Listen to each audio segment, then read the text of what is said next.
I have a big belief in being a magician is not something you just do when you go on stage. It's something you live. If you're really going to be a proper magician, you're a magician. You're a magician when you go to the doctors. You're a magician when you go to the supermarket. You're a magician everywhere you go. And it doesn't mean that you have to step on stage, put your suit on, gel your hair, put your aftershave on and go out there and do your illusion or your manipulation acts or whatever. You live the life of a magician. People expect that when they see you in the bar and you meet them. If you create a miracle, that's how you brand yourself. And one thing I say quite a lot, and it's something I really stand, is our job as a magician now is probably more important than it's ever been. The world is a crazy, crazy place. And I think by taking people into that moment of wonder that we can create, and we're blessed that we have that skill, talent of magic and wonder, is more important than ever. And I think being a magician is not something that I do, it's something that I am. And I think every magician should feel that way.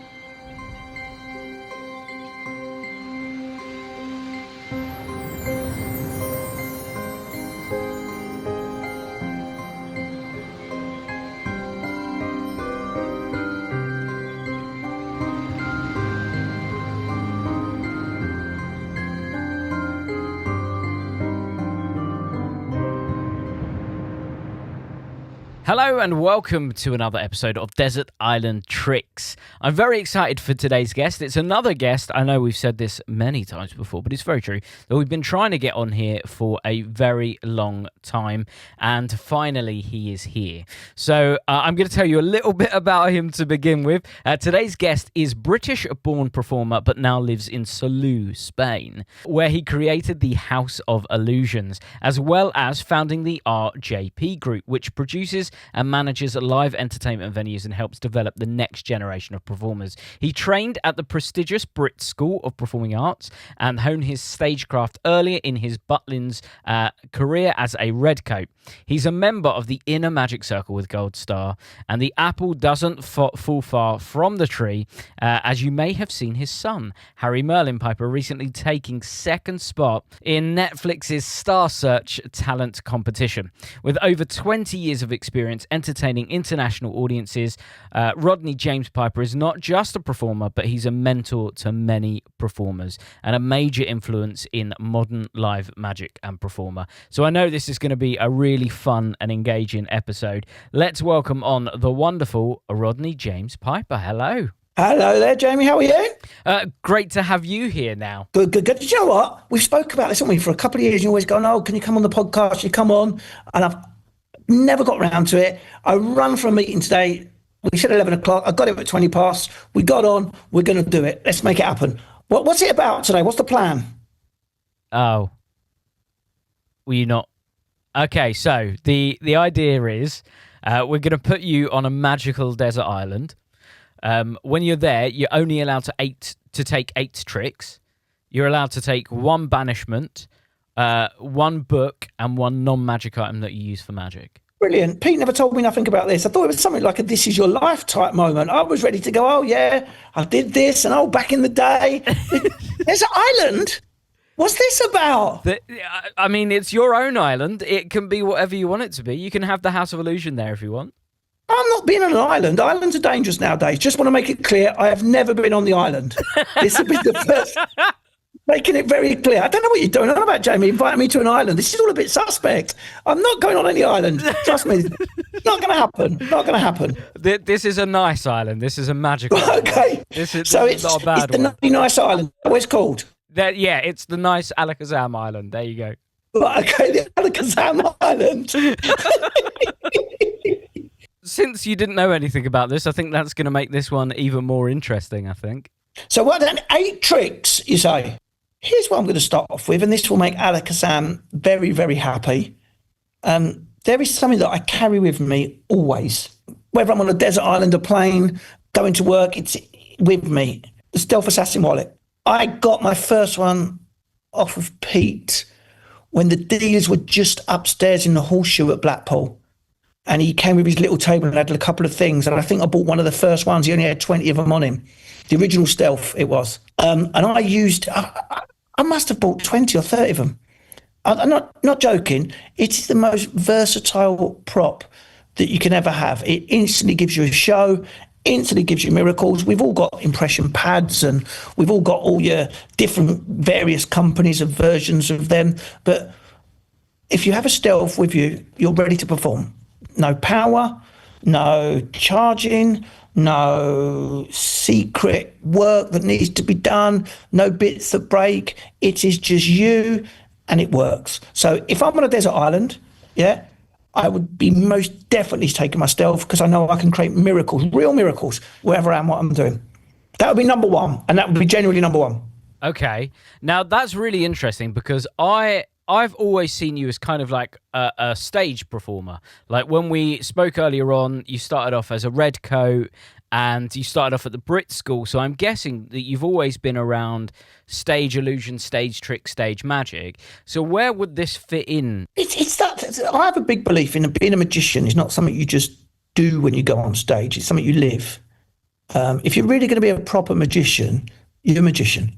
You're a magician when you go to the doctors. You're a magician when you go to the supermarket. You're a magician everywhere you go.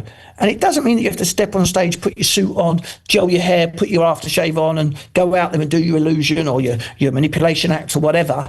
You live the life of a magician. People expect that when they see you in the bar and you meet them. If you create a miracle, that's how you brand yourself.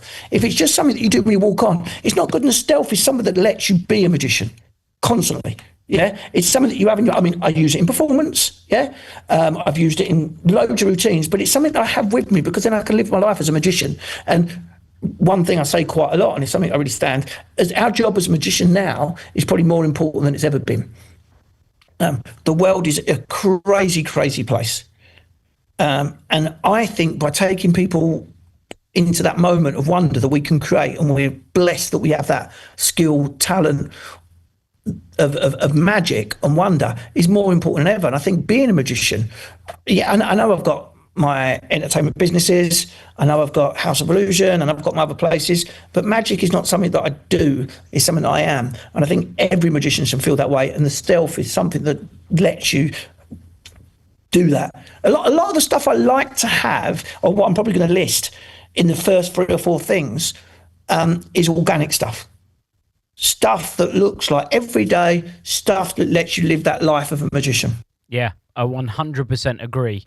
I think that some people have this thing where they say, you know, when I'm out and about, if someone comes and asks me to do a trick, typically I'll say no because I'm not performing at that time. You're not a magician then. You're not a real magician. You're a trickster. You're a person who does it for money. Yeah? If you're going to, I want someone when they come to see my show to genuinely believe, even if for a minute second, about magic. And the way you do that is you don't bend over to pick something up, because if you can make someone float while you're bending to pick something up, that comes to your hand. Yeah, it's really, I don't know, Bender, let's pick a hoop up off the floor and put it over a person I've just floated in the air. Why the hell are you bending over to pick that hoop up? That's just completely killing it. And I have the same thing. If I meet someone outside or have a drink after the show with people on the terrace and I'll do a trick for them, I've still got to be able to do miracles, because that bit I walk on stage and I do something big or spectacular, or I read someone's mind, or they drop back and sleep in front of an audience. And unless you demonstrate that power before, afterwards, and always, the impact is weaker. And if you really want to, you want to take people out that moment where they start. I mean, people say a magician is a great magician who does great tricks or performs great magic. I think a really good magician is a person who makes someone forget about how or why and just lives in that moment of going, this is magic. That's the real skill of a great magician. When not you go, oh, they've done a great second deal. Oh, they've got great mnemonics. They can remember this. Oh, they could do. No. The audience forgets, doesn't care. You get transported back to that moment when you discover a light switch as a kid and you flick it and a light comes on, you go, oh, or you go in a plane for the first time at 4 or 5 years old or 8 years old and you look out the window and realise you're flying. That moment of magic is what all of us magicians and everyone listening now need to encapsulate. And that's what everyone who's worked with me over the years, everyone who's been part of what we do, I really try and say that to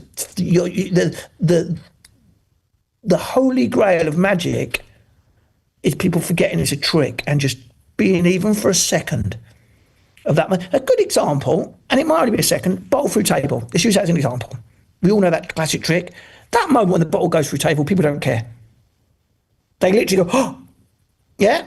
Afterwards, they might go, but that moment, that's worth it.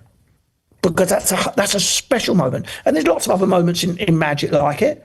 Talking about big illusions with double levitation, when the one person's in the air and the second person flies up to join them. When they fly up to join them, that's another one of their moments where you go, don't care. I'm not bothered how, not bothered about why.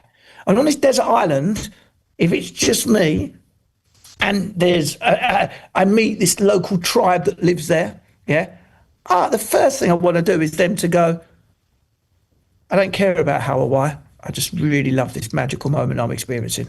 Yep, I absolutely agree. And, I mean, Stealth Assassin is the perfect tool for that. It's always on you. It's always a way to just present magic and mind reading wherever you are. Anything you're doing, you can do so much with it, can't you? So what's in your second position? A set of forks. Simple, easy, metal bending. It's something I've done for 30 years. It's something I love. Plays to an individual group, plays to a stage of 4,000 people. It works for anyone and everywhere. The only thing I probably wouldn't do a break if I'm on a desert island, because I wouldn't be getting more forks to use. You go, there's the one routine, see you later, goodbye. I will be honest with you, I was at Sav's stag do. If you don't know Sav, great magician, deceptionist, head of magic, I think he calls himself now, brilliant magician. And we was at his stag do in London, and we was in, what's the chef's name with the long hair? Marco Pierre White. And he was there, and I've got a thing where I always say, I can bend any metal, any fork, anywhere in the world. So give me any piece of cutlery, yeah, I can bend it. That's my challenge. I know what's going to happen now. Anyone who listens is going to come up to me and go, yeah, there you go, look at this one. So that's my challenge. So we was in the restaurant, and he was there, and they came out, and it was like a private dining room, and they went, Rodney, let's do the fork thing, Rodney. And he brings out the chef, this bloody golden fork, and I was like, oh my God. So I was like, it's like this is worth a fortune. So they're all laughing, don't bend it, this is worth a fortune. I bent it. I've got a real good couple of techniques, but one that's a really nice one, I'll say it on here. It literally, as you stand up at the bottom of the table, so in a restaurant, you pick up the table, you stand up, and as you lean forward, literally it's like putting it in a vice. If you get really stuck, yeah, it's a real simple method. Don't join a glass table, because it down the middle would be embarrassing. And he put it up in the restaurant afterwards and kept it bent in a little shelf there for years. So it was there, but I mean, the restaurant's not there, and it gone bankrupt. I don't know where it is now, but it was there for years. And one thing I did do, other places I've done my metal bending. Anywhere I do it, I'll always hide a fork somewhere else, like behind a shelf, behind a plate, anywhere on the shelf. So if you ever go back to that place, you've got one in a place that you can revert back to, and it's already bent in a place you've got. Just leave it somewhere that no one takes them ornaments off the shelves, do they? They're up there, or a little brick or anything like that at all. During the crazy pandemic time, we was all doing our Zoom shows, and I did a Zoom show for Arj off of Towie and Gemma Collins. They're two families. They was the house together. I used to do a routine where I do my own metal bending, and then the metal bending, the fork would bend in their drawer in their house. I used to get an incredible reaction. I used to get them to go down, go into the kitchen, choose a drawer, open it up, and one of the forks would be bent. Did the show, brilliant. Day after, newspaper, Gemma and Arj split up. Front page of all the newspapers, yeah? The rumour is that they split up arguing over how my magic trick was done. There's a little inside story for you now. So we're bending golden forks and splitting people up with fork bending. Yeah, that's what we do. That's what we do. I'm like the opposite to Tinder. I like break people up with magic. That's what book me for a gig, and you divorce your wife. If you want to split up with your missus, give us a gig, and I'll make it happen. Don't worry, anytime. There you go. That's a spin-off podcast in its own right. Yeah. No, I think that's a great one. We are all fork benders at Alakazam. I think we all do a version of fork bending. Are you a fast bender or a slow bender? Am I a fast bender or a slow bender? My routine would open with a borrowed fork off of a table. No forks that are out my. I've never got the idea of a magician going and getting out 3 or 4 forks out of their pockets and do it. If I'm working a gig and I don't want to use their forks, and a top tip, if you don't want to use their forks, they get annoyed if you bend their forks anywhere you're working. So my top tip is go there, put some forks in their cutlery drawer. Yeah, it might cost you a packet of forks. Leave it in the cutlery drawer, or replace a couple of tables with forks on them and match them, and then do your stuff with them. Or go around at the start of the event and put them on a table and bother them if you want to do that. But in my own venue, I just literally use the forks that people use. I've got accustomed to them. I can do them. They're not like a liquid fork type thing. They're a strong, good fork that we use. And I literally go and I do a bit where I say, I want 2 forks. Any 2 forks you want. And I tell you what, I'm going to give you 5 seconds to swap them forks. So if anyone wants to come up, just put them in my hand, swap them, change them. I do this on stage. If I do it on the table, I'll do it. I say swap and change as many times as you want. I do a simple bend, up bend, slowly, that then turns and drops that way. I'll do one-time bend with a display. I will then get somebody on stage with me in the hand. They will feel the fork grow and their hands will drive up, and then they normally drop back to the floor with a hand above their thing. So it's gone there on the floor, gets a lovely moment, little joke with it. I then rise them back up again. They open the fork. They didn't even realise it's happened. They believe they've been hypnotised and I've twisted it and they've woken up and I've done something dodgy. The audience all realise I haven't. Yeah. They open up, the fork's completely twisted, they're blown away. The audience are then doubly blown away because they didn't think that they've been hypnotised and woke up and I've done it and put it back in the hand. The audience got a different reaction, a different trick. So you play 2 things. I then send them back. I go right into the middle of the audience. I stand on a chair and I tell everyone it's a good moment. I say to everyone, you can't do video throughout the show, but now I'm going to let you take a little bit of video. So it's a good time to say to people, I don't want you recording my act, without saying, please do not make any video recording in the show. I don't like that. So it's a good moment to say it. So, but then you sort of reward them. Rather than telling them off, you're saying, here's something for you, you can film this. I stand up, I get everyone to turn their torches on. I'm on a chair, and there's a moment I do this for, and it's really important. And then I do the break.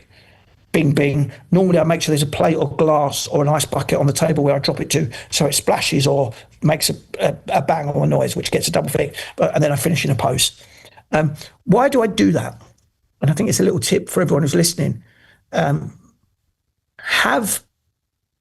a moment in your show, which is a photo moment. In today's media world, social media world, people are going to take pictures. They are going to share pictures. Do you want a picture of you going in between an act when you're picking something out or you're moving something or you're not aware of it? Or do you want to give the audience the perfect moment they can take a video or snap that they will share? So as I get to that chair, I know it's in the perfect position with the perfect lights for me. I know I get up, I check my shirt is tucked in, I pull my shirt down, I straighten my jacket, I put my tie up, and I quickly just look to check my hair is done on a mirror we have on the DJ booth at the back, just to check myself. Yeah, every moment I get up there, I have a set pose, I go, I know exactly at that moment, I know that every picture, most nights, I might muck up some nights, but every picture is the picture that I want to be out there in the media.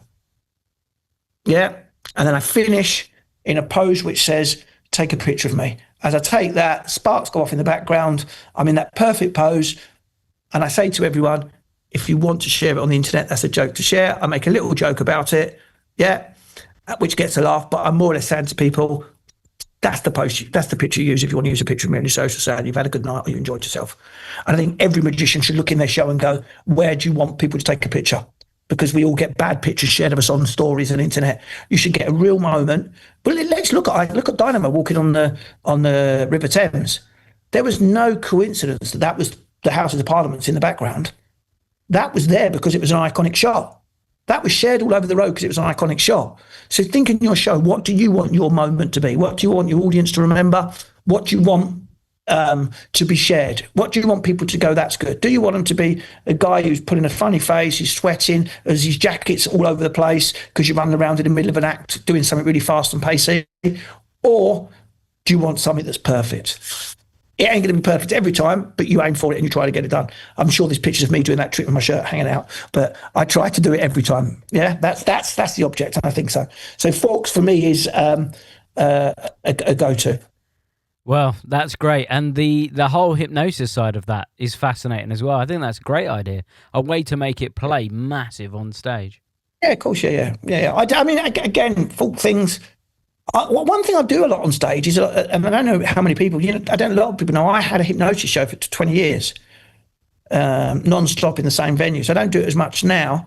And the only reason I don't do it, because the old classic hypnosis show that I used to do, I think as you get a little bit older, I think you've got to make sure you don't look like a creepy old man doing it. So I'm very aware of that and what I do with that. So I don't do that show at the moment, just because probably since COVID, I've probably not done it as much. I might do one show, but I don't think also in today's video world and phone world, it's not the same as what goes on tour stays on tour type mentality. So that's not happening, but I still use the skills and talent and put them in the other pieces of routine in that I do, still to give that moment of hypnosis, but without going down the route of the classic hypnotist. I also think it's that moment of people believing real magic. I think mind reading, mentalism, hypnosis, still the audience believes. Yeah, they don't think, oh, he's good at handling them cards, he's good at juggling that ball. They think for a second this is some esoterical, magical skill that this person might have, which I think is a wonderful thing to still let people believe. Amazing. Well, I think forks is a great one in at number 2. Let's go to number 3 then. A borrowed watch. A borrowed watch. It's what I open every performance I do up with, a borrowed watch trick. I'm probably not going to go into the routine. I'd like people to watch it if you ever see it, but it's a routine with a borrowed watch. It's any watch, not one of the Apple Watches, classic TikTok. When I mean TikTok and the youngsters watching, I don't mean like TikTok dancing and all that. I mean like tick, tick, tick, tick, that type of watch. So yeah, a borrowed watch is personal. It's something that belongs to somebody else that is impossible for you to borrow, to copy, to have a dupe, to have a second one. It's literally give me a watch, and just then you do something that's really, really strong and finishes with something really strong at the end. Here's the thing. I've shared loads of magic, and I've never written books. I've never done videos. Pete's asked me. Other people have asked me loads of times to do stuff, and I never thought it was right to do it. I share loads of stuff with people one-on-one, and in groups, and people I mentor. Maybe one day I'll do it, but that watch trick is something that I've always kept as my little special treat, and it's inspired by something else. And I had conversations with the guy, and my version's very different, and it's my little thing. And I had a guy come to the show once, he watched it, and he went, magician, come up to me after the show and said, Rodney says, what's that trick, that watch trick? I said, I loved it. He says, can you teach it to me? And I said, it's the only one bit that I don't teach. He said, I was completely fooled. I said, I like to keep that one a secret. Loads of magicians have seen it. Loads of magicians love it. No one's got an idea how it's done. I think it's, I mean, people will have, some people who are knowledgeable will have an idea, but, and he goes, oh, no, I'll pay you £100. And I went, it's not about money. I said, it's just that, you've got a little baby you like to keep to show people that, and I'm sure you have, Jamie, and you've released loads of tricks. You've got little bits that are just yours. So, and then about 2 weeks later, I'm flicking on the Magic Forums, Facebook group. I went to the House of Illusion like a couple of weeks ago, and I see Rodney Piper's trick. Does anyone know how it's done? And I was like, oh, God. Come on, no. So I replied back to him, but it was sad. But that's a borrowed watch. I think it's probably the shortest one I'm going to say about a borrowed watch. Well, I think it's really sad that he didn't just respect that. And sometimes I actually really think it's important as a performer and a magician to sometimes see something that you don't know how it's done, because I think that keeps the magic alive for us as well. Yeah, it's difficult for us, isn't it?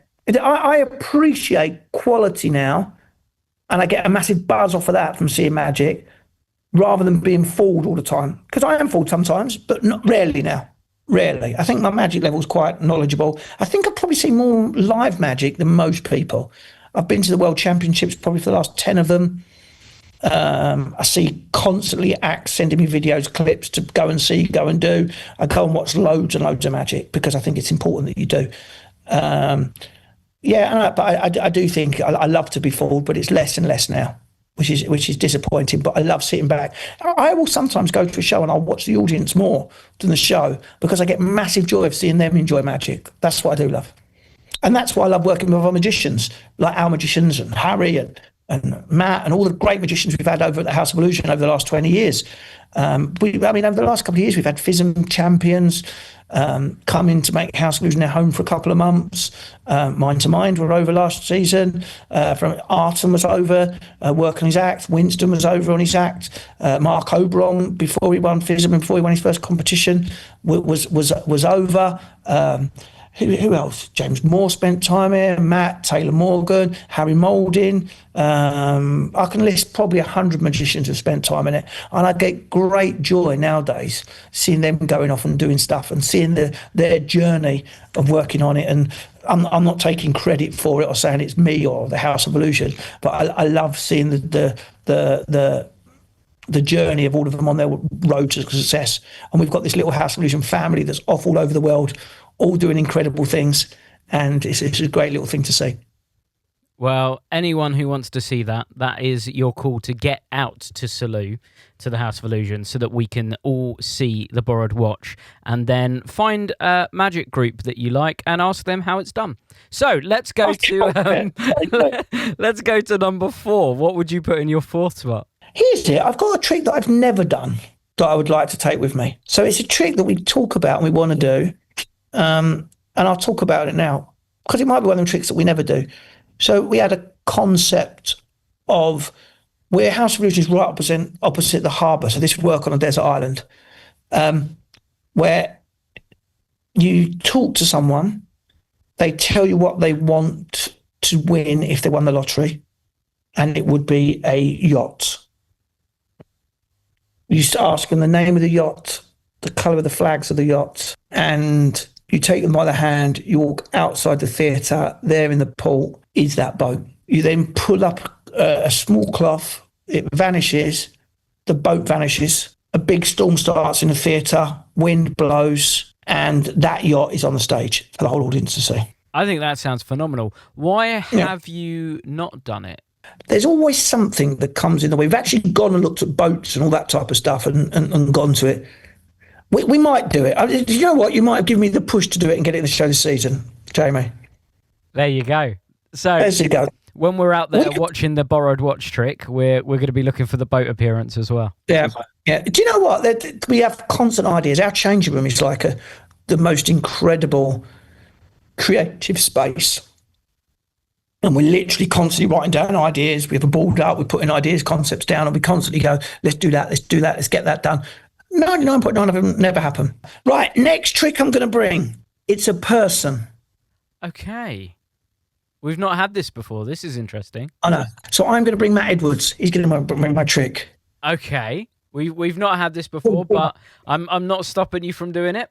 Right, one thing you should know about me, I always break not only forks but the rules. Yeah, I'm going to bring Matt Edwards. He's an encyclopedia of tricks, an incredible magical mind, full of energy, full of passion.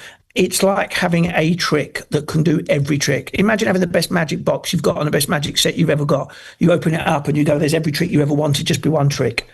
So Matt is here. I think he's just gone outside for a walk, so I'm going to get him to come back quickly, and I'm going to get him to pop on for a second for you as well. If they can get him quickly, he was outside waiting for me, but I think he's popped down to the road to our new venue we've got. So I will come back to number 5. Okay, we're putting number 5 on hold, and we'll move on to number 6. Number 6. Let's jump up into the big stuff. Fire Spiker. It can finish any show anywhere in the world. If you don't know the effect is magician comes out, big box, someone else comes out, goes into the box. They are shown in the box. They put the hand out the front. Load of spikes are set on fire, shoved through the box. The hand's still on display. Touch the box, hand gone. Open it up. They've completely vanished. Fire all flashing out. You pull it out, close the box. You produce that person back, audience go wild. You produce a second person, audience go doubly wild. You breathe, you let the audience think it's done, and then you go, I'm now going to smack you around the face with something you never expected because there's a third person. That third person moment is something that real magic. They literally lose it. There's nothing better. If you have never performed a fire spiker in your life, there is nothing better than standing 12 foot up in the air on top of that box going, boom, one person, boom, two person, looking at all the audiences in the eye. And then when you put it away for the third person, seeing their faces, it's like taking a snapshot of people just having the most incredible magical moment ever. They literally go wild. And I would like it on this little desert island, meeting the tribe, walking on, coming in and seeing it explode. Sorry, bear with me 1 second. There's someone at the front door. Bear with me 1 second. Someone at the door. Hey, sorry, mate. That was I was just knocking at your door, but no one answered. The dog was barking, so I left. Sorry, Barry. Is that where you went? Yeah. I was literally just at Jamie's then. So just to let you know, Matt, right, my fifth trick, to take to my desert island would be you. Oh, I tell you why. It's like a magic box, and he's full of magic. It's every trick you want. You know, like one of them utility, what do they call them? Swiss Army knives. Matt is the Swiss Army type trick. He's got everything in it. He does illusions, does the magic, does the close-up, does the comedy, does the serious stuff. I would just say, if I've got Matt, that's the best magic trick you could have. that's so lovely. Thanks, man. I didn't say that a minute ago. You weren't here. And I said, oh, Matt, come in. And you've gone knocking at I was knocking at Jamie's door. Yeah, knocking on doors. I also think that it's about the people that you have around you, as important as it is about their knowledge, and just seeing your interactions with each other. I know guys at home might not be able to see, but the way you are together, you can tell that you're just really good friends and that you can lean on each other and trust each other. We put our tops back on now. Yeah. We are also recording this for our OnlyFans. It's all gone wrong. This is going to be played, edited in a few years' time. Is this the podcast now? Are we on it now? Yes, it's on. It's recorded. Oh, God, this is so unprofessional. Right, sorry. I tell you what, I've just noticed, right? You haven't shaved, but the little touch-up effect makes it look like you've got quite a trendy beard. It looks all right, doesn't it? Does it look all right? I think I'm growing up finally. Can you get... When did you start shaving? Last week? Literally 3 days ago. Right, okay, that's fine. Right, that's fine. Right. And people at home can see Matt on a certain TV show as well and can see one of his performances. When was that? I don't know. That was a long time. That was so long ago. I didn't realise how long ago it was. 2017. No way, was it? That was a long time ago. Wow. But here's the important thing, Matt. This is what I said. Is it sees how it resonates with people. For that moment, good moments of magic, good moments, and we were speaking about this earlier, stay together. James got no idea it was that long ago, and he remembers it like it could have been yesterday or the year before. I watched it so many times, though. Do you know the funny thing is though, like that and I know this isn't my podcast, but I feel like it's important that I should say it's all about me now.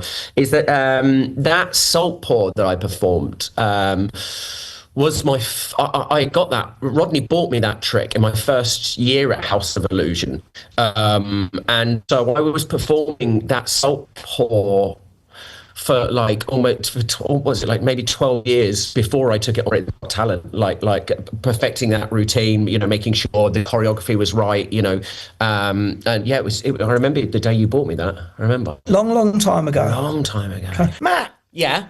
Should we do Jamie some beatbox? I mean, we can try. 1, 2, 3, go! Bam, bam, alaka Sam, alaka. Okay, love you, bye. See you later, bye. Thanks for that. That's great. Brilliant. There's number 5, just swooped off there. No, I think that's a great one in having Matt, and I think it's a really important lesson in just surrounding yourself with good people. I think that's a really important thing. Who you are with, yeah, and I think it's so important to have that tribe, that group of people you can trust, you can be honest with, will tell you what's wrong, what's right, and also you can share and be great. Number 7. Well, let's quickly talk about number 6 as well, Fire Spiker. If only people could see someone performing that from a recent talent show on Netflix. It was Harry's second episode, which I think is episode 3 on the show. So either 3 or 4. Harry, my son, if you don't know him, the costume he's wearing, the letters on the back of it was actually made by Beyonce's personal designer. So Harry's got on the Instagram page of Beyonce as a designer, has got like all of Beyonce's pictures, and there's a little picture of Harry on one of the posts as well, which we absolutely love. And do you know what? There's a lot of love in the magic world. So and I posted about it yesterday, our Fire Spike is here at the House of Illusion. We took over our SA, Spin Animation Illusion, but our Fire Spike is here.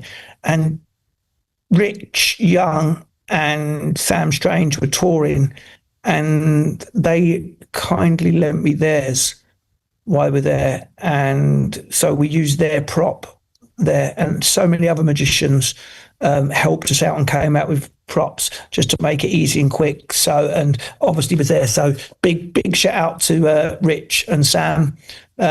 Rich, another podder.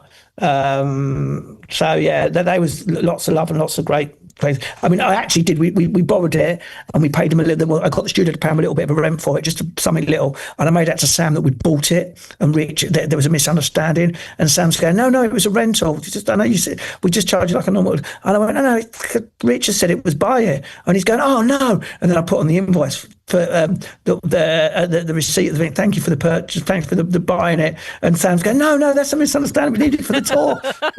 And we've actually had both of them on the pod. So if you want to go and check them out, it's Sam Strange and Richard Young. Go check out their episodes. It's really They did it together, did they? They did it separately, but they did something interesting, which I'm going to do with you at the end of this podcast, which you don't know about yet. I don't know about anything. I don't know about. No, I'm trying to jot stuff down now to come up with these extra tricks. Well, you're doing great so far. We've had a great array of different things, and you've been the first person in nearly 150 episodes who has put a person in one of your trick lists, which is really cool. When I perform at gigs, I look at effects that tick these 3 boxes. Is it super strong and powerful? Yes. Will it last with your spectators for a lifetime? Absolutely. And does it leave them with a souvenir that perfectly captures the moment of magic? If that all sounds exactly what you're after, look no further than the liquid forks.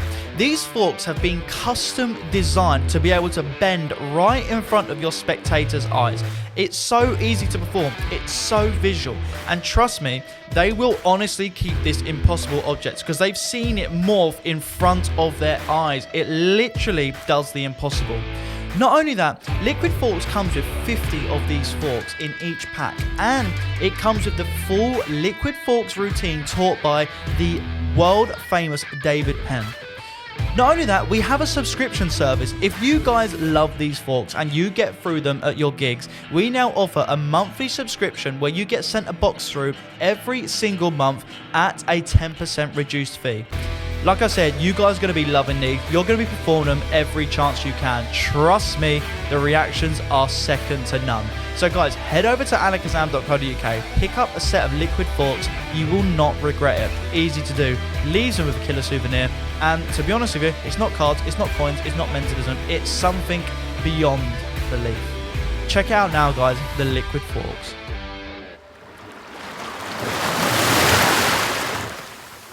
But you got 2 more choices, so you got 7 and 8. Let's start with 7. I would take the double levitation that we did on Star Search for Harry as well, because what a lot of people don't realise, that prop, and when I mean prop, I just mean the table that she lies on at the start, for those of you listening who are not magicians, was the original prop that was performed by John Gabriel on The World's Greatest Magic. And we managed to find out where it was, and we met John Gabriel, and he came and spent a day with us. It'd been in a warehouse for 20 years, unused, untouched, as far as we're concerned. And we got it, and he came and spent time with us, shared a lot of love with us. And for me, out of everything I've done in magic, that was one of my proudest moments, seeing that happen on that show. I loved what we did with it. Rich Goodell, Jamie Allen came on the phone and shouted out and gave Jamie with that effect, Rich was something else, but gave us advice and came on and said the little bits that make it clean. But John Gabriel was just an absolute superstar with it, a real gentleman. Do you know what? He's a lost guy in magic. That guy should be shouted out and spoke about. He was the first guy to do the slice on The World's Greatest Magic. He did the double levitation, the first person to ever do it on TV or do it anywhere. That's the original prop, the original Willie Kennedy prop that was we used. Beautiful masterpiece, loved it. John Gabriel, check him out on YouTube if you're here. Check him out. It's such a wonderful trick. I know very little about stage illusions, but this kind of illusion reminds me of like the golden age of magic. This feels like one of the tricks where someone made a woman levitate and another magician went, that was great, but we need to one up it. What if I float up to her? And then the next person said, that was brilliant, but what if she then vanished mid-air? I will tell you with that, we had to be very careful with it. So from what I understand, Rick Thomas came up with the mid-air vanish, or says he came up with the mid-air vanish. A lot of agreements with it. So actually floating up and making the person vanish when the magician is in the air, Rick is very protective of it. So I'd heard about this before. So what we made sure we did is that Harry's feet touched the ground before we did the vanish. So we didn't infringe on Rick's stuff or ideas. We wanted to really make sure that we did everything right with that and made sure that it was the right thing. And it was as a dad seeing your son doing that, floating up, I was in tears. Harry's famous now for being on Starship Netflix. I'm famous for crying mainly on TV. Just so you know. Everything I've done in my life, and a lot of people have gone to me, oh, you're the dad who was crying. I'm going, yeah, I've done other stuff in my life. That's not... I did the Fairy Liquid advert when I was about 12 years old, just so you know. So don't go on about me crying on TV, please. That's what I'm known as. It used to be, oh, you're Rodney's son. Yeah, you're RGP's son. Now it's you're Harry's dad. That's all I get. It's all changed. Yeah. Unbelievable. Well, I think it's a great one and I think we actually mentioned it on one of our previous episodes, the enjoyment doing that trick anyway, but especially when Harry's age. I bet that was so fun for him. I've got a picture of the first time he did it in rehearsals. I can't share it or put it anywhere because it's an expose picture, and he just up in the air looking at me with the most biggest grin on his face. Yeah, and I was going, oh, this is what it's about. I don't care whatever happens with the show. We've just had the best time ever doing that. Yeah, that's great. Well, that's a great one in at number 7. Now we've got one more spot. All right, so we've got number 8. You do know I'm going to completely come out the ballpark here with something completely different, don't you? Oh, we like that. That's good. That's really good. Yeah, let's So I'm the first person to ever bring a person. You are, yeah. I'm also going to be the first person to ever bring a venue. So I'm bringing the House of Illusion. For me, it's not a venue. It's a concept. It's a place. It's an idea. It's a feeling. The House of Illusion's moved to various places and grown. And bringing that sensation, I think, is the biggest trick or the biggest piece of magic in the world. Having control of the environment, whether it's from the first point of contact to the moment they leave, everything from the food they eat, the drink they eat, the temperature, the lighting, the staging, the timing, the welcome. That is the biggest piece of magic. A lot of people think with magic or a trick, it's get it out. Here we go. Let's make a pen vanish. There we go. Brilliant. Looks lovely. Yeah, that's not magic. That's rubbish. But it's the setup. And you create the reason we have audiences that love what we do and literally go wild with what we do is literally because it's from point of first contact when they inquire about a ticket to the moment they leave us. And once they have left us, we follow up. That's how you create a real trick. It's not about what you do in your 3 minutes, your 2 minutes, your 5 minutes. It's about what you do before and afterwards. It's about, I think Luke Jemay, who spoke one time, we did a thing called the Deviant here at the House of Illusion, and he took his watch off at the start of his act and put it down. And even all of us at the time were thinking that's just taking the watch off just to take a watch off. But it's not, is it? It's about building that process. I'm going to do something serious. I'm getting down to work now. I'm eliminating anything that could be strange or dodgy or whatever. And I think the House of Illusion is that. It's the biggest trick we've got. Everything we set up from the moment they're in there, even, I can't say it because it's not a magician's only thing, but things that happen before they're even there are all part of the show. So we're working from the moment they have first point of contact until the moment they leave. So for me, the trick is the House of Illusion. It's the biggest trick and the best trick we've ever done. Well, I think that's a brilliant choice. No one's ever done it before, but I actually think it would have been sad if the House of Illusion wasn't in there somewhere, because I mean, I've heard so much about the House of Illusion over the years. You need to come, Jamie. You need to come. Oh yeah, I would love to come down. Pete's been. He came at the old House of Illusion, House of Illusion 1, the first one, and then asked him if he had a good night after the show. Jenny had to help him up the stairs. We sat drinking late at night, talking about magic, and he stood up and he went, "Oh, I'm a bit light on my feet." He didn't realise. But so many people have gone through the House of Illusion as well. You've had some big names, and people that have gone on to do some incredible things. I would say a majority of magicians from the UK that are doing incredible things have had some type of contact with the House of Illusion at one point. We've got a culture of caring, loving, wanting to do more about magic. Yeah, we're just literally finalising the performance for this year, and everyone comes in, even if they've been in the business for 30 years, we're starting afresh, and we're all coming in again with blank canvas, so let's build. That's what Matt's waiting for me to start creating for this year, new stuff and ideas. So it's all good. Each year, do you do a different show each year? Yes, but no, do you know when you go and see a pop artist, say we were talking about Beyonce, say you go and see Beyonce, you want to see the big hits, don't you? You want to see the best of. If you went there and they just did all new material, you'd be a bit upset. So you have to make sure you tick the boxes by doing a couple of the big hits, and you can't just completely fresh start, because people will go, "Oh, we did you not have Glenn do the floating table, which he did for 20 years, this routine with that, which was the best floating table I've seen. He did it for 20 years. He's retired last year. But we took it out one year, and then all we got was loads of people going, "Oh, can we not? We want to see Glenn do that." And literally, like, they want to see their big hit. So yes, we have a different thread. We have some new stuff. Always the performers that are constantly changing. We have a lot of guest acts who come throughout the season.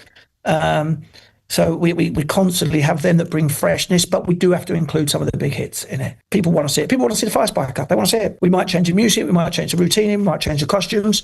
But there's certain bits in the show that I think it's very difficult to remove. You want to go and see it, don't you? If you're going to go and see David Bowie, you want to go and see Heroes. You go and see Michael Jackson back in the day. You want to see Billie Jean and Thriller. If you go there and they don't do them, you'll be like that. We've all been to a concert. I went to see the Beach Boys, and all they did was gospel, and they didn't do none of the Beach Boys hits. I came out thinking it was the worst concert ever. It was probably brilliant, but I wanted to go Surfing USA and California Girls, all of that. You want to do all that type of stuff. I've just realised someone's going to make a meme now of me saying California Girls and just put it on loop. Brilliant. Yeah, you want to see the hits. So we're very aware of that when building magic shows. I think you have to be aware of who your audience is, what you're doing for your audience, and what will make them happy, as well as being artistically creative yourself. So you put some bits in that are important, that you're developing, you're working on. I mean, Matt's card trick, which is wonderful. If you've never got a chance to see it, it's a beautiful piece of magic. It goes down a storm, and you probably wouldn't think of that being something there. Some of Harry's stuff that he does, that he's worked on, his manipulation act that all came from nothing, and he won Young Magician of the Year, is just, our audiences have never probably seen anything like that in their life. They're probably, some of the people who come to the show have not been, or don't regularly go to the theatre, and their House of Illusion is their moment of wonder every year. So it's you balance a show. Building a show should always build like a mountain. You can't drop and go. You have to build, and you also have to have moments in it where you breathe. Shadows is a good example. If you have an incredible mind-blowing piece of mentalism, you can't follow it with another mind-blowing trick. The audience has to have a breather. So Shadows is a good example of that. It's beautiful, it's nice to see, it's wonderful, but it lets the audience reset their brain so they're ready to have their mind blow again. You've got to really balance in a show how you build it and what you do with it. And House of Illusion, I hope the magicians that have been with us, not only I hope that me and all the team and everyone who's been together has collaborated to create some wonderful pieces of magic, but we all learn about how it's about your audience and not just about you. So we've given you 8 tricks, but you only get one each of these. So we're going to start with your banishment. So I want you to imagine that you're about to dig a big sandy hole. You're going to throw something inside, and we're going to bury it, never to be seen again. So if you were to banish something from our industry, what would you banish? I would banish the word jealousy. I think it's bad to be jealous. for you, for the community, and for everyone else. A certain individual and others hounds you, harasses you, puts stuff up, tries to blackmail you, and it's jealousy. And if they spent as much time worrying about other people as they did working on their own life, material work, I think they'll be a lot more happier, content, and stable. And I think there is an area in this world of jealousy. I'm not bothered about other people. I'll have a laugh and a joke, but I'm very happy for other people's success. And I don't need to be told how good I am, how great I am. I've got a wonderful family, wonderful business. I love what I do. I'm not jealous of other people. In completely the opposite. When I see someone who's worked for me, or not even worked for me, someone I know, I'm over the moon for them. Absolutely over the moon for them. And jealousy is something that can eat you up from the inside out. You can be upset about things, that's fair enough, but don't be jealous. Take people and be inspired by the success. Take people and see people doing great things and say, I can do it as well. You are who you are. You are what you will be, but it's up to you what you are and what you will be. No one else does it for you. The only person you can blame for not being good or not being successful is you. Get up, roll your sleeves up, get busy. People say to me, I've not had a big break. Well, go out and get your big break. When Harry won Young Magician of the Year and we got him on Sky News, we walked up to the BBC. We went up to the BBC. No interview, no thing. We walked up to the gates, walked in for the trophy, walked past security, said, we're here for the interview, showed the trophy, walked in, went to reception. We just sat in reception for about 3 hours doing magic to people on the sofas, met a couple of researchers, and one of them said, I can get you on this show if you want, and then got us on Sky. That wouldn't have happened. You have to go and make it. People say to me, House of Illusion, you're lucky you've done it. No, I'm not lucky. I came to Salou with not a penny. I was sleeping on a sofa. I had nothing. It's not about... It literally, it's up to you. You might be born with a load of money, no money. We can all access with the internet information. With AI, you can also, if you're not great at text, you can help with that. You can get people to help you. It's not the world where you are. You can work and get stuff done. And people say, I live in a bad area. I've not got the contacts. Well, it's like a game of cards, isn't it? We can all get dealt a bad hand. But it's not about the hand you get dealt, it's about how you play it. And there's nothing better than winning on a bad hand. So don't be jealous if you're listening to this. And this is not just for magic, because if there is anyone who's a muggle, as they would say, or a lay person, don't waste time being jealous. Don't waste time being angry or upset at other people. You can be frustrated sometimes if the dice don't fall in the numbers you need it, or the cards don't land how you want it. But get busy. If it doesn't work, get up. Try again. And you'll fall. You'll fail. House of Illusion, I lost €50,000 in the first year that House of Illusion opened. It was the biggest disaster of my life. But I didn't give up because it was my dream. We were walking illusions down to the roundabout in town trying to get people in. It was a disaster. 3 people, 4 people. But we worked harder. We changed our mindset. We made it happen. Now we sell out 2 shows a night, every night of the week. We had 50,000 people see our show last summer. It's up to you. Money comes and goes. Figures are just numbers on a spreadsheet. As long as you can eat, as long as you can look after your family, that's all that matters. Big cars, designer clothes, don't mean nothing to me. What it means is getting busy, getting hard work, and getting incredible joy from making things happen for you and for others. I absolutely love it. I love seeing all of our Magician and House of Illusion family going off and doing incredible things. My work with the Magic Circle has all been about improving what we can do and getting things happening and doing it. I'm very determined. I want to get stuff done. Time, the only thing we're losing in life is time. I don't care how good you are, whatever you are, the clock is ticking. So get busy, make stuff happen, and don't be jealous. The moment you look at someone else and get annoyed about it, or slag them off on the internet, or send them a message, or send them a dodgy picture, or send them an email, wasting your time, that could have been time you winning. So change jealousy into winning. Word or person or thing I banish is jealousy. Simple and easy. I think that's 100% right. Yep, I think that's 100% right. I always remember one of the best pieces of advice I got was from Anthony Owen when I came out of uni. And my ambition was to be in the West End. I'd just done all my training. And I came out and he said, so what's next? And I said, well, my thing is to get into a show, but I'm not really having much luck. And he said, well, you make your own luck. If they can't put you in a show, write a show. And then you're in a show straight away. You make it happen. Yeah, just go and knock on doors. Go and knock on doors. Knock on doors. And the people go, oh, I can't do that. I look a fool. Well, the only fool is you at 65 years old, retiring, going, I wish. Yeah, clock is ticking. Go for it now. Whatever you're doing, go for it. And don't take no for an answer. Just keep knocking on doors. In the end, someone will be bored of you knocking on their door and say, go on then, let's go for it. 100%. Well, I think that's a great banishment. It leaves us with two more things. So your book, if you could only take one book, what would you take? The Tommy Wonder books are incredible. I bet they've been mentioned loads. Theatre of the Mind is incredible. But I think the book that I cherish most is the David Berglas book.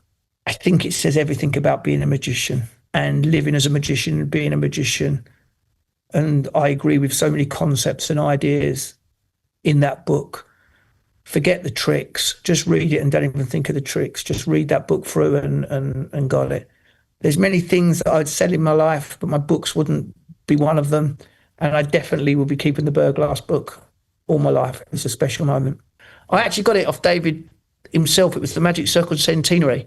And I'd arranged and we had conversed with email. And he says, I'd like to come and give it to you personally.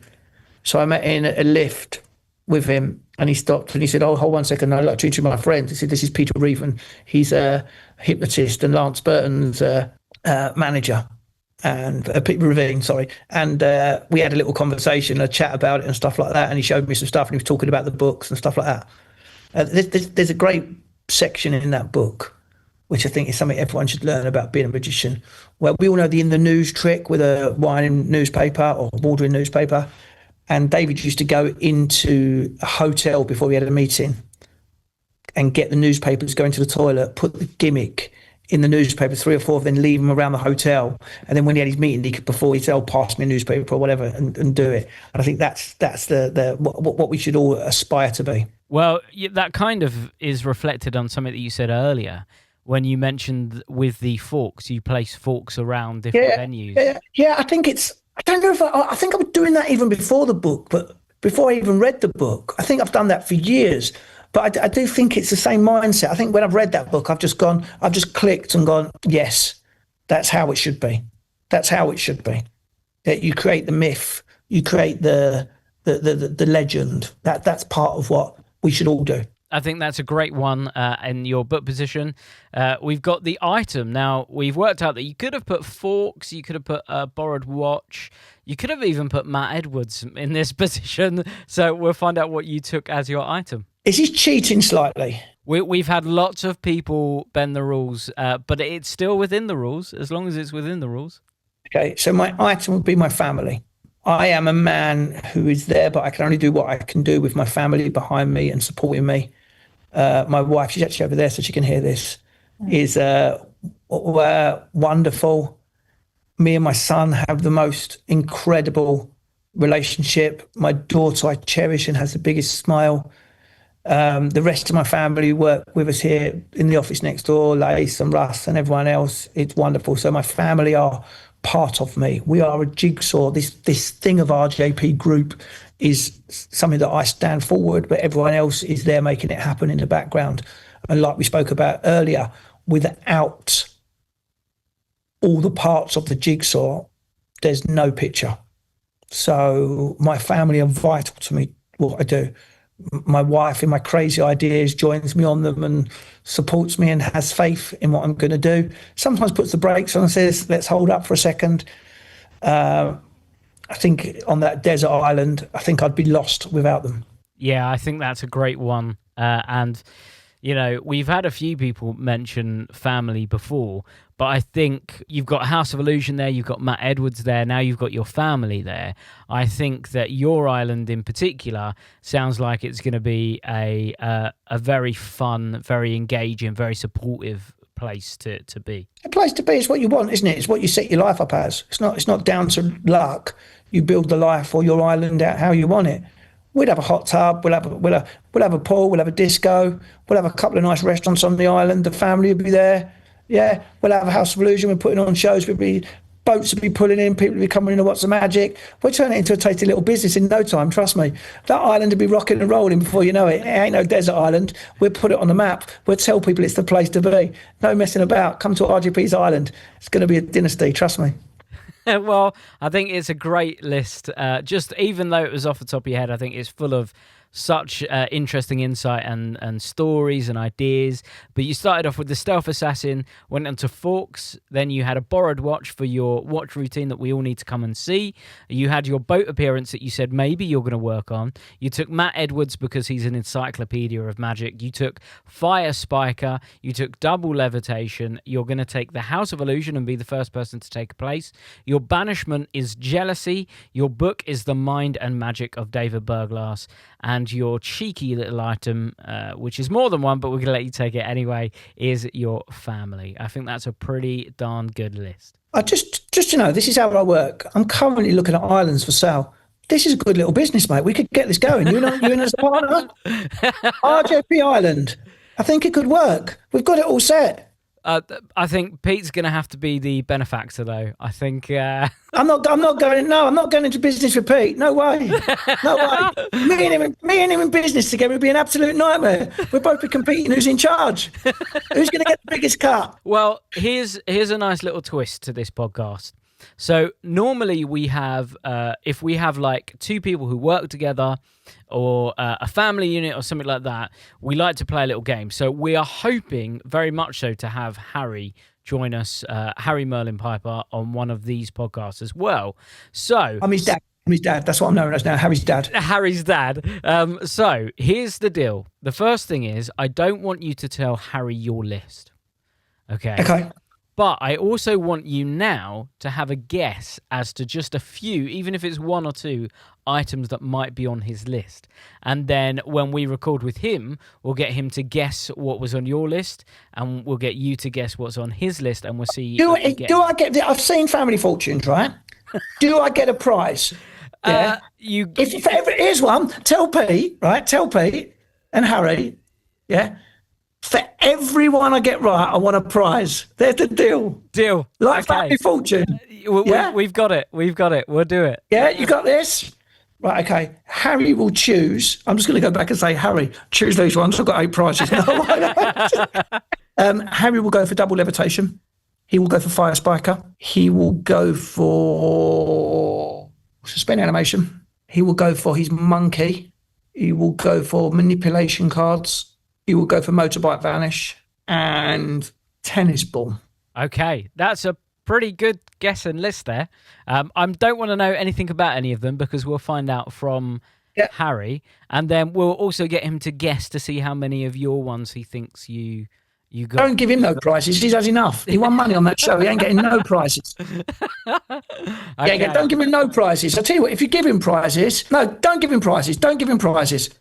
He can have prizes from another dealer. That's what he can have. Bad magic, not like the quality from Alakazam. Good save. Okay, cool. So when we have him on, we'll put that to him. We'll see how many he gets right, and we'll find out how many you got right. Last thing for me to say is, if people want to find out more about you and the House of Illusions and everything that you're doing, where can they go to? Mine and Matt's OnlyFans account. It's $5.95. No, it's not. No, just go to. Do you know what? Follow me on Instagram. Follow me on Rodney James Piper. Look at the House of Illusion website. Give me a call. Shout me a message. Yeah, always willing to talk. Always willing to help. Always loving magic. Reach out. My email is rodney@rgpentertainment.com. If I don't reply quickly, don't think I'm ignoring you. I'm just busy, and I will get back to you. It will happen. It just might take a time. Amazing. And of course, do go check out Harry's performances on Star Search, because genuinely, they were all phenomenal. They were absolutely brilliant. If you don't want to watch Harry, the Gordon Ramsay documentary is really good as well. So if you're bored of watching Harry on Thingy Bob, Yeah, I mean, we've not watched it. We watched the Gordon Ramsay one. He's opening a restaurant on top of the building. That's a lot better. That's a lot better than Harry Spots. Forget watching Harry on Star Search. Watch Gordon Ramsay. That's a great show. Also, Blacklist. If you haven't seen that, episode 12, fantastic. They're things to watch on Netflix, not Harry. What with that and the OnlyFans accounts, we're all going to be very busy, I think, over the next week. Amazing. So last thing for me to say is thank you so much for your time, Rodney. You're welcome, mate. Lots of love. If anyone's in Salou, always come and check us out, pop us out. We always look after any magicians or friends. We've got not only House of Illusion, Chaplin's, Houdini's Attic, Amazon's Secret Restaurant. We also opened a brand new venue in the middle of May called Piper's Social Club, which is 3 venues in one. So we keep busy, we keep fun.